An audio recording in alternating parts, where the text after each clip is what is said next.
আসসালামু আলাইকুম দর্শকবৃন্দ, আপনাদের সামনে হাজির হয়ে গেছি আমি Simon Tariq Iqbal. English with Simon YouTube চ্যানেলের পক্ষ থেকে। আশা করছি প্রত্যেকে ভালো আছেন, সুস্থ রয়েছেন। দর্শকবৃন্দ, আজকে জমে গেছে এমন একটি খেলা, অর্থাৎ খেলা জমে গেছে এমন একটি ব্যাপার নিয়ে আপনাদের সামনে হাজির হয়েছি। আপনারা অনুমানও করতে পারছেন নিশ্চয়ই। অনেকের দাবিও ছিল এটা। খেলা আসলে জমে গেছে। আর আজকের ভিডিওটি পুরোটা দেখবেন, অবশ্যই মজা পাবেন আজকের ভিডিওটাতে। শেষ পর্যন্ত সাথে থাকবেন। খেলাটি হলো যে, আপনারা জানেন আমাদের দীর্ঘদিনের একটা দাবি রয়েছে যে প্রতিষ্ঠান প্রধান, অর্থাৎ এমপিওভুক্ত প্রতিষ্ঠান প্রধান, সহকারী প্রতিষ্ঠান প্রধান, মাদ্রাসার সুপার, সহকারী সুপার, অধ্যক্ষ, এই জাতীয় পদগুলো কমিটির মাধ্যমে নিয়োগ হতো। যদিও সহকারী শিক্ষক কিন্তু এনটিআরসি এর মাধ্যমে নিয়োগ হয়। অবশেষে মাধ্যমিক অর্থাৎ শিক্ষা মন্ত্রণালয় তারা সিদ্ধান্ত নিয়েছে যে সহকারী প্রধান শিক্ষক থেকে অর্থাৎ প্রতিষ্ঠান প্রধান যারা রয়েছেন তাদের নিয়োগ কিন্তু এনটিআরসি এর হাতে দেওয়ার নীতিগত সিদ্ধান্ত অলরেডি হয়ে গেছে। এতদিন একটি ব্যাপার ছিল যে আসলে কার সাথে হবে, কার মাধ্যমে নিয়োগটা হবে, এটা নিয়ে একটা বড় জল্পনা কল্পনা ছিল। কিন্তু অবশেষে সেটার পরিসমাপ্তি ঘটেছে গত ৫ই অক্টোবর ২০২৫, অর্থাৎ গতকালকের, আজকে ৬ অক্টোবর। গতকালকের একটা অফিসাদেশ জারি হয়েছে মাউসি থেকে, যেটাতে স্বাক্ষর করেছে সরি, উচ্চ শিক্ষা মন্ত্রণালয় মাধ্যমিক এবং উচ্চশিক্ষা বিভাগ থেকে, যেটাতে স্বাক্ষর করেছেন সৈয়দ এমজেড মোরশেদ ইসলাম নামের একজন উপসচিব।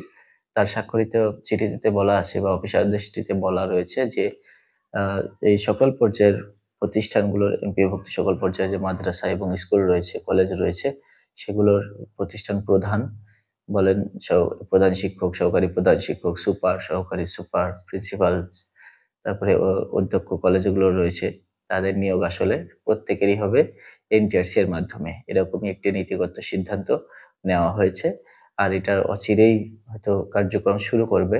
এবং এটাও বলা আছে, ২ নম্বর অপশনে এটাও বলা আছে, যতদিন না পরবর্তী কোনো ঘোষণা না আসে, ততদিন পর্যন্ত এই প্রতিষ্ঠানগুলোতে, অর্থাৎ বেসরকারি এমপিওভুক্ত যে শিক্ষা প্রতিষ্ঠানগুলো রয়েছে, সেগুলোর এই পদগুলোতে নিয়োগ কার্যক্রম স্থগিত থাকবে। অর্থাৎ এই পদগুলোতে কোনো আহ, পদে নিয়োগ দিতে পারবে না সহকারী প্রধান শিক্ষক বা প্রধান শিক্ষক পদের যে পদগুলো শূন্য রয়েছে। তার মানে বুঝতে পারছেন যে খেলা জমে গেছে। অনেকেরই স্বপ্ন ছিল, আশা ছিল, ওই পদগুলোতে যাবে, রাজনৈতিক সরকারের কমিটিকে ম্যানেজ করবে, আরো কত কিছু করবে, টাকা পয়সার খেলা, অনেক কিছুই কিন্তু চলতে আমরা শুনেছি, অভিযোগ পাওয়া যায়, হয় না তা নয়, অনেক জায়গায় হয়ও। তো এই যে একটা ঝামেলা ছিল, অনেকের যোগ্যতা থাকা সত্ত্বেও যোগদান করতে পারতো না, মেধা দিয়ে যোগদান করতে পারতো না, অথচ তার চেয়ে কম মেধাবী অযোগ্য মানুষও চলে যেত। হয় কেউ ক্ষমতার বলে, কেউ অর্থের বলে, কেউ দাপটের বলে, সবকিছু আর কি একটা ব্যাপার-স্যাপার ছিলই। তো অবশেষে সেটা থেকে মুক্তি পেতে যাচ্ছে বিভক্ত শিক্ষক বর্গ, যারা রয়েছেন। তারা এখন নিজ থেকেই নিজের মেধার যোগ্যতা দিয়ে, অভিজ্ঞতা দিয়ে এনটিআরসি এর মাধ্যমে পরীক্ষা নিয়ে অবশ্যই যোগদান করবে। আর এছাড়াও আরেকটি খবর রয়েছে যে আজকে আমাদের গতকালকে ৳৫০০ বাড়ি ভাড়া দেওয়ার একটা প্রহসন হয়েছে, শিক্ষকদের সাথে প্রতারণা হয়েছে। তবে আজকে আবার আমাদের যে প্রস্তাব, 20% বাড়ি ভাড়ার যে প্রস্তাব, মাদ্রাসা, কারিগরি এবং সাধারণ শিক্ষা বিভাগ যারা রয়েছে, তাদের সেই প্রস্তাবটা অর্থ মন্ত্রণালয়ে পাঠিয়েছে মাউসি।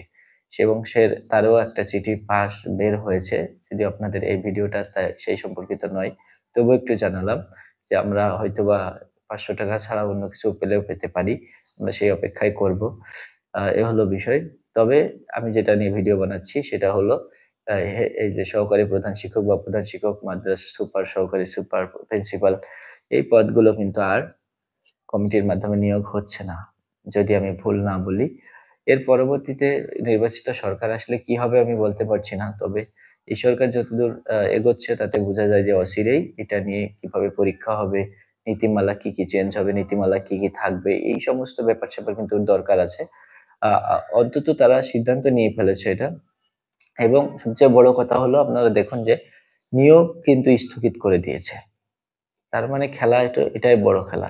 এই যে ঘোষণা ছিল, যদি এইটা ঘোষণাটা না থাকতো এই অফিসাদেশে যে নিয়োগ স্থগিত না, তাহলে এই যে পদগুলো শূন্য রয়েছে, আপনার আশেপাশে অনেক পদ দেখবেন শূন্য রয়েছে প্রধান শিক্ষক বা সহকারী প্রধান শিক্ষকের।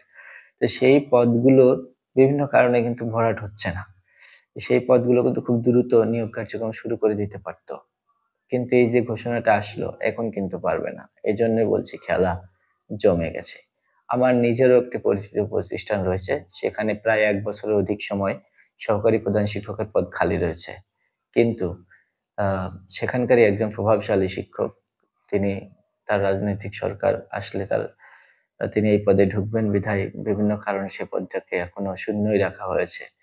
আ এই হলো বিষয়। এরকম অনেক স্কুলে বিভিন্ন কাহিনী রয়েছে যে জোর করে পদ শূন্য রাখা হয়েছে, নিয়োগ দিতে দেওয়া হয়নি। এমন বহুত আছে। তো যাই হোক, সবগুলোর অবসান ঘটবে যদি এটা হয়, এবং আমরা এটাকে স্বাগত জানাই। নবীন শিক্ষক যারা আছি, তরুণ শিক্ষক যারা আছি, যারা মেধার পক্ষে আছি, তারা স্বাগত জানাই। তো ভিডিওটি দেখে ভালো লাগলে অবশ্যই লাইক, কমেন্ট, শেয়ার, সাবস্ক্রাইব তো করবেন চ্যানেলটি। আর এ পর্যন্ত ছিল। আর বিরক্ত করছি না। ভিডিওর কোনো অংশে বিরক্তি লাগলে ভুল ধরিয়ে দিবেন, সমালোচনা করবেন গঠনমূলক। খুশি থাকবো।